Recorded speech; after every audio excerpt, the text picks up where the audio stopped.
Derap kasus video syur anak artis yang ramai diduga mirip Audrey Davis, putri musisi David Bayu, kembali memasuki babak baru.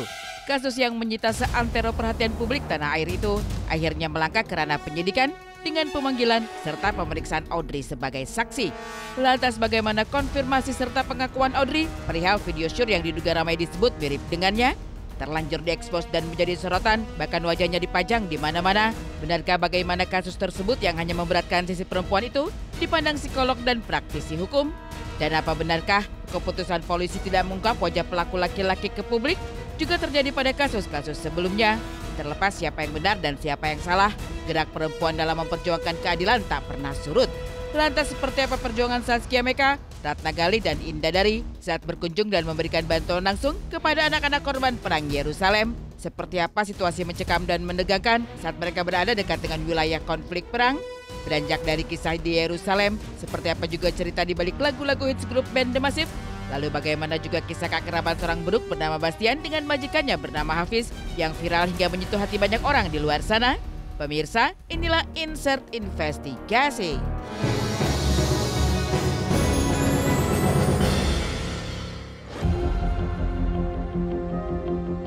Hampir 5 pekan setelah kemunculannya yang menghebohkan, video panas yang pelakunya diduga mirip Audrey Davis, putri musisi kondang David Bayu, kembali menggelinding bak bola salju. Sempat tertunda karena alasan kesehatan, Audrey akhirnya menjalani pemeriksaan di Polda Metro Jaya pada Rabu 7 Agustus 2024 kemarin. Didampingi David Bayu dan juga kuasa hukum, Audrey melangkahkan kaki ke Subdit Cyber Ditreskrimsus Polda Metro Jaya dengan meyakinkan. Membalut diri dengan kardigan warna biru tua, lalu menutupi wajah dengan masker hitam serta topi menutupi kepala, Audrey tampil begitu percaya diri. Namun setelah diperiksa kurang lebih 3 jam dan dicecar 29 pertanyaan, gelagat dan gestur gadis 24 tahun ketika melangkah keluar dari ruang penyidik benar-benar berbeda. Dan yang cukup menghentak publik, sosok perempuan yang ada dalam video syur yang ramai disebut mirip dengannya akhirnya terungkap. Tapi seperti apa nih hari ini menemani Audrey lagi Bang David sebagai garda terdepan untuk keluarga seperti apa Bang? Gimana Bang David? Tahu nggak sih tentang video itu Kak Audrey? Gimana? Tahu nggak sih tentang video itu Kak Audrey? Bang David, Kak Audrey siap jalan pemeriksaan mungkin Bang? Dalam keterangan yang disampaikannya, saksi Ade menyatakan benar bahwa yang bersangkutan adalah orang yang ada di video tersebut. Ya, kemudian ada satu hal yang menarik, rekan-rekan.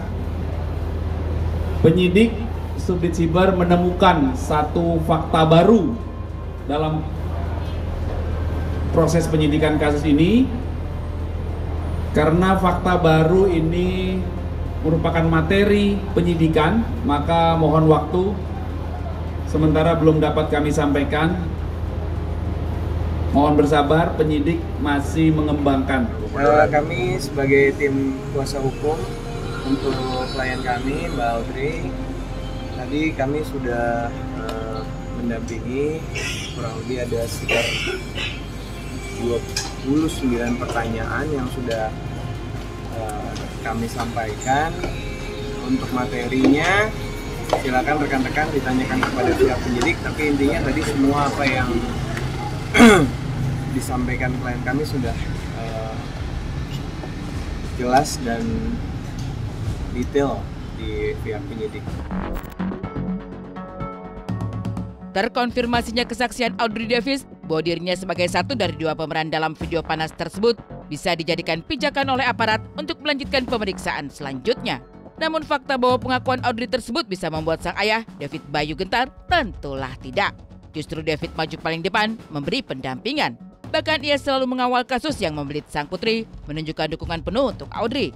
Walau memang David tak banyak bicara, setidaknya perannya sebagai ayah yang menjadi garda paling depan dan tak sekalipun membiarkan sang putri menghadapi proses hukum sendirian cukup menuai pujian. Namun bagaimana dengan pelapor yang mengadukan kasus tersebut ke pihak berwajib yang merasa kesaksian tersebut belumlah cukup lengkap jika pemeran laki-laki dalam video panas tersebut belum terungkap? Lantas benarkah polisi pun telah mengantongi identitas pelaku laki-laki dalam video tersebut? Dan mengenai status, apakah sebagai saksi ataukah sebagai pelaku? Infonya sih betul, memang Ade sendiri sudah diperiksa dan kabarnya memang beliau mengakui dan saat ini penyidik telah mengantongi identitas pemeran pria dalam video tersebut. Kalian turun dikit dong. Oke? Ada pendampingan psikologis itu nggak sih Bang mungkin untuk anak? Enggak, Apa keluarga aja Bang mungkin yang berperan aktif? Ya intinya selalu support. Kita ikutin proses hukum. Ikutin prosedurnya dan saya serahkan Tersebarnya video syur yang diduga mirip Audrey membuat anak David Bayu ini harus mendapat sorotan paling banyak. Sementara lelaki yang diduga berperan sebagai lawan main Audrey dalam video tersebut justru batang hidungnya tak kunjung muncul. Ditambah lagi, 2 orang terduga pelaku penyebar konten bermuatan konten pornografi yang kabarnya telah ditangkap polisi, nyatanya identitas mereka masih dirahasiakan. Tak ayal, publik pun akhirnya mempertanyakan maksud dibalik penyidik merahasiakan identitas pelaku. Sebagai tindak lanjut dari pendalaman penyidikan dugaan penyebaran konten elektronik yang bermuatan pornografi yang para penyebarnya sudah ditangkap 2 orang beberapa waktu yang lalu di 2 kota. Kemudian penyebar ini juga mengambil keuntungan dari video tersebut dan juga video-video lain. Dalam undang-undang itu dipersyaratkan begini, setiap pelaku tindak pidana, ya, terutama yang pornografi itu, gitu ya, tidak ada pembatasan apapun sebenarnya, gitu. Kalau memang polisi sudah menemukan alat bukti yang kuat, umpamanya keterangan saksi, keterangan ahli, alat bukti surat, gitu ya, atau petunjuk, gitu. Maka ya dia sudah boleh melakukan penegakan hukum dalam pengertian menetapkan orang sebagai tersangka secara terbuka gitu.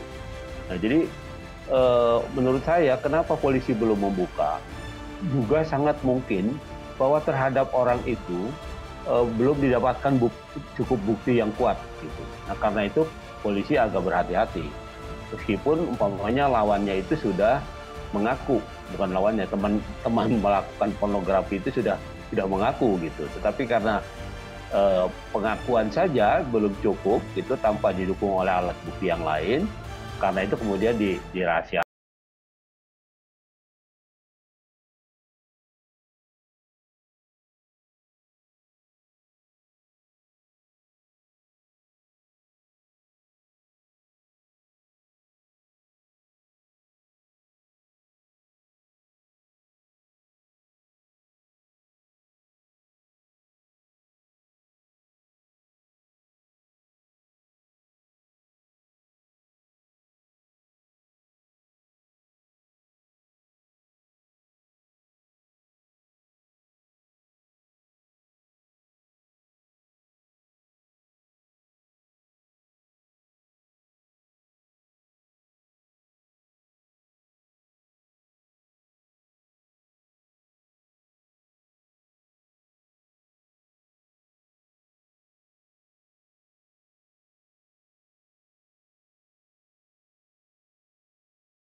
Kan pendekatan pendampingan agar anak ini lebih bisa kemudian memahami ke depannya dia masih punya future. Realita perempuan yang jatuh dalam pusaran kasus video panas rupanya pernah juga dialami artis Rebecca Klopper di tahun 2023. Nama Rebecca menjadi bulan-bulanan warganet setelah video syur yang diduga mirip dirinya viral dan bikin heboh di jagat maya. Gara-gara video tersebut, ruang gerak Rebecca semakin kecil. Kemanapun ia melangkah, wajahnya selalu disorot. Di sosial media, berbagai komentar negatif hingga anggapan miring tentangnya bak pisau yang menerjang yang membuat sang artis sempat berhenti berselancar. Ironisnya, hal itu berbanding terbalik dengan BF pelaku yang menyebar sekaligus memviralkan video tersebut ke sosial media. Yang cukup miris, wajah pelaku sampai sekarang tak pernah disorot publik. Begitupun sosok lelaki di video tersebut tak pernah terabas jelas siapa sebenarnya.